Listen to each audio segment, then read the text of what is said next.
अस्सलाम वालेकुम नाज़रीन, डॉक्टर दानिश रियल फोकस के साथ हाजिर है। पाकिस्तान की मौजूदा सूरत हाल आप देखें, हम नहीं कह रहे हैं इंटरनेशनल अखबारात आप पढ़ लें, ज़राए अबलाग रब्ता कर लें, वो कह रहे हैं कि इमरान ख़ान ने सिर्फ़ अपने हविस इक़्तिदार की खातिर पाकिस्तान में सियासी और आइनी बहरान पैदा कर दिया है।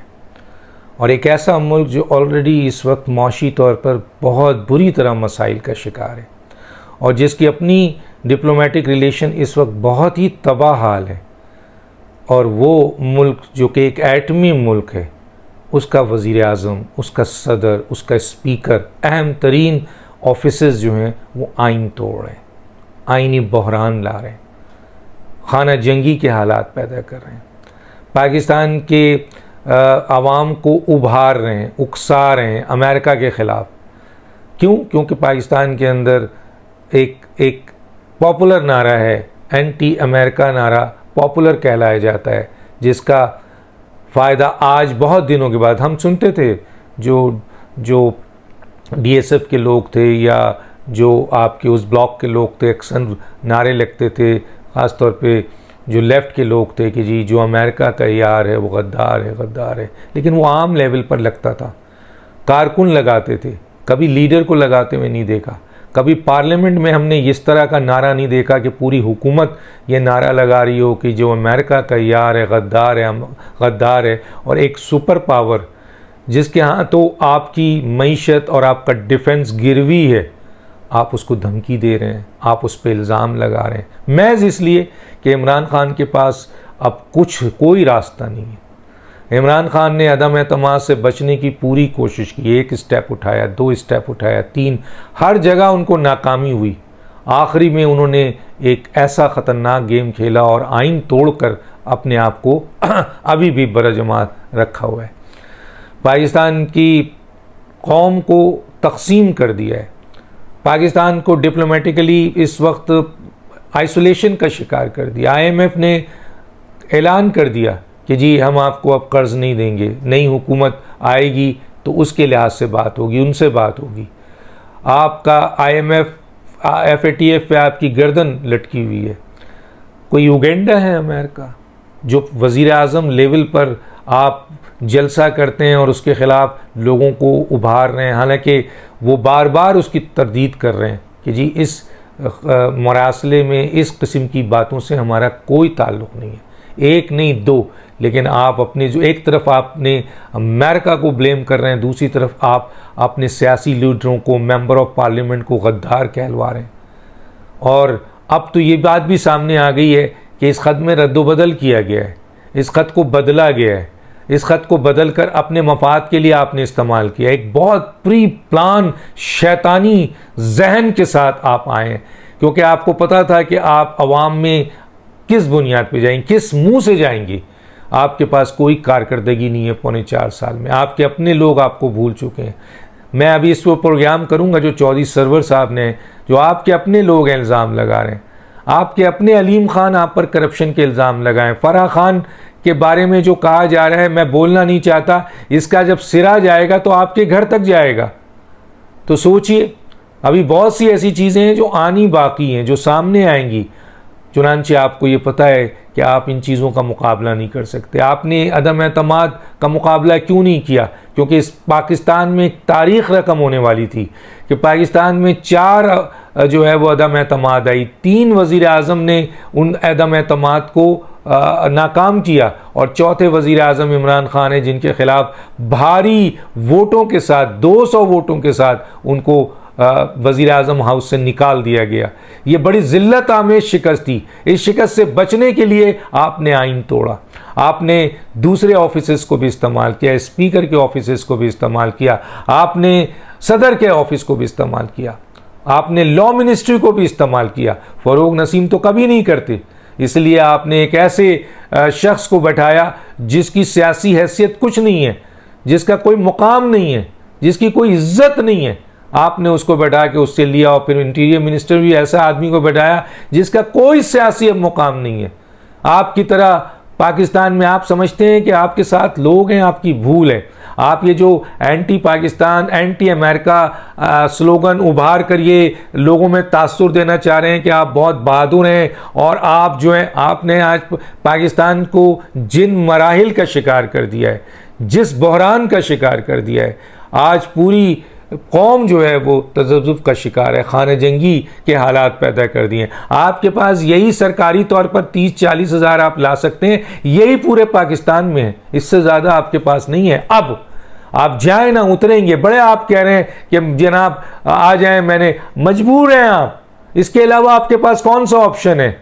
अगर आप अदम एतमाद को फेस करते तो अभी जो मौजूदा गवर्नमेंट थी उन्होंने आपका एहतसाब करना था, आप भाग गए।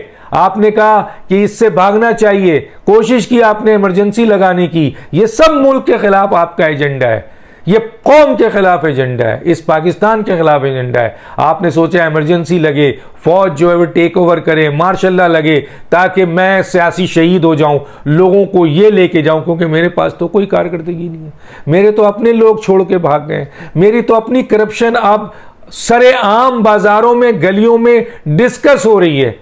पीएम हाउस की करप्शन, फराह खान की करप्शन, आपकी करप्शन, आपके दोस्तों की करप्शन सरेआम अब डिस्कस हो रही है। आपके पास अब क्या रह गया है? क्या लोग बेवकूफ़ हैं?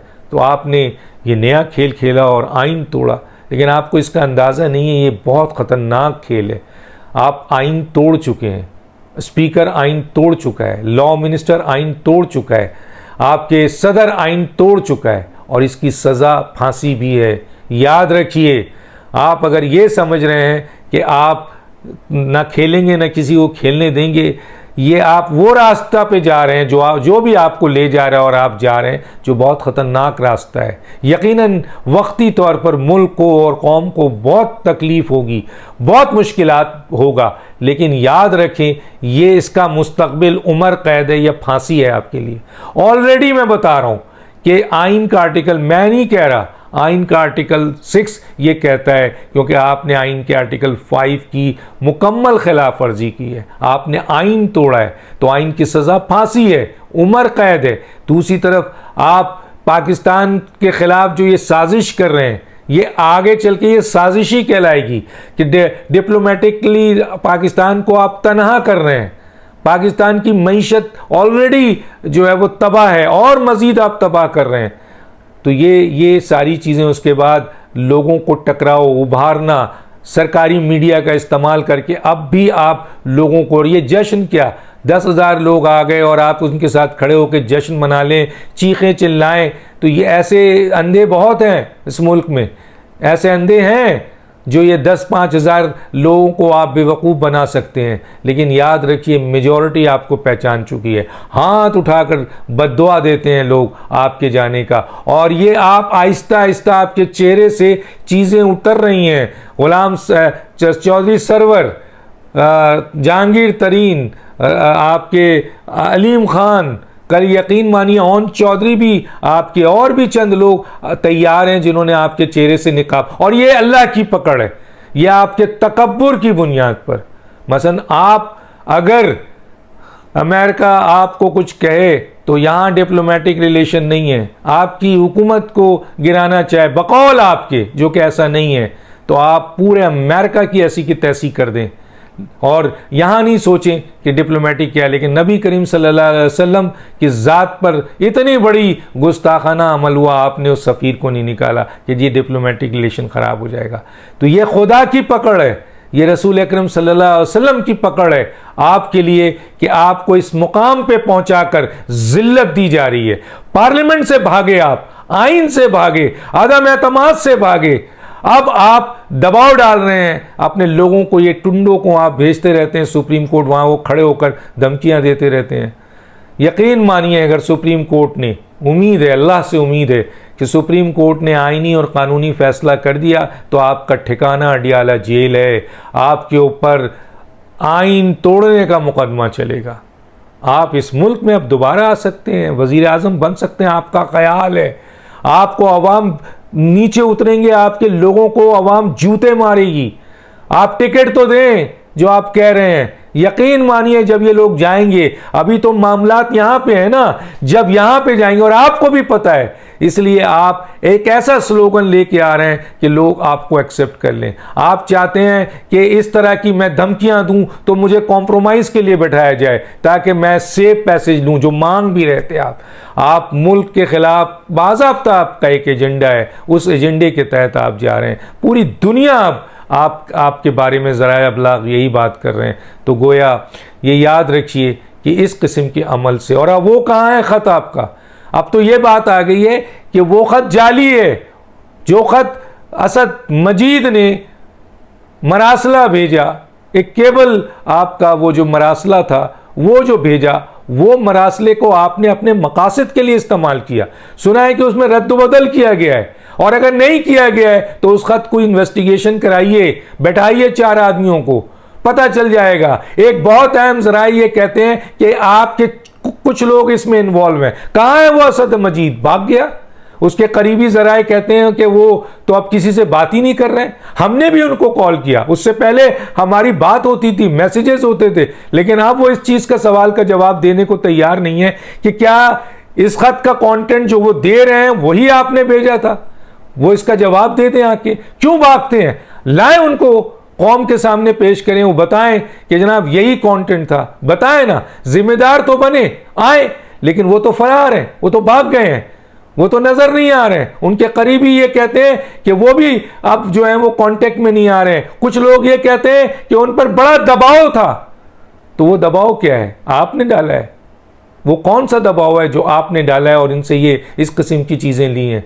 यकीनन ये आज नहीं तो ये खत खुलेगा और ये पता चलेगा कि ये एक बहुत बड़ी पाकिस्तान के खिलाफ भयानक साजिश थी जो आपने अपने मकासद के लिए, अपने हसूल इक़्तिदार के लिए आपने किया। और लेकिन याद रखिए, फॉरेन फंडिंग केस भी सामने आ रहा है, उसका रिजल्ट भी आ रहा है। आइन आप तोड़ चुके हैं, गिरफ्त में आ चुके हैं, आप पर केस चलेगा और आने वाला वक्त दुनिया देखेगी कि आपका मुस्तकबिल एक ठिकाना है, और वो ठिकाना या तो उम्र कैद होगी अकॉर्डिंग टू आइन, या फिर फांसी होगी। इससे आप बच नहीं सकते। आप ये समझते हैं कि इस तरह की लोगों में आप जहर फैलाकर और अपनी तकरीर से झूठ बोलकर लोगों को आप अपने लिए, आपके लोग अभी एक आंसू गैस भी नहीं फेस कर सकते। अभी वो पड़ा ही नहीं है जो दूसरी सियासी पार्टियों के वर्करों ने फेस किया है। याद रखिएगा, अगर उन्होंने अपने सियासी वर्करों को खोल दिया तो आपके सियासी वर्कर बिलों में घुस जाएंगे। ये मौलाना फजल रहमान साहब ने आज कह दिया है। मैं खुद एक सियासी वर्क कर रहा हूं, मुझे पता है जिन्होंने फांसी देखी है, जिन्होंने शहादतें दी नहीं है, जिन्होंने कत्ल गारत की है, जिन्होंने कोड़े खाए हैं, जिन्होंने आग लगाई है अपने लीडर्स के लिए अपने आप को, ऐसे वर्कर जो हैं, ऐसे लोग मौजूद हैं। सिर्फ वो नहीं चाहते कि इस मुल्क में अफरा तफरी हो, नहीं चाहते कि इस मुल्क को नुकसान पहुंचे, नहीं चाहते कि यह आइन जिसने पाकिस्तान को जोड़ा हुआ है वो कहीं से भी खराब हो जाए। को गद्दार कौन है और वफादार कौन है, ये वक्त साबित करेगा। डॉक्टर दानिश को याद दीजिए। अल्लाह हाफिज़।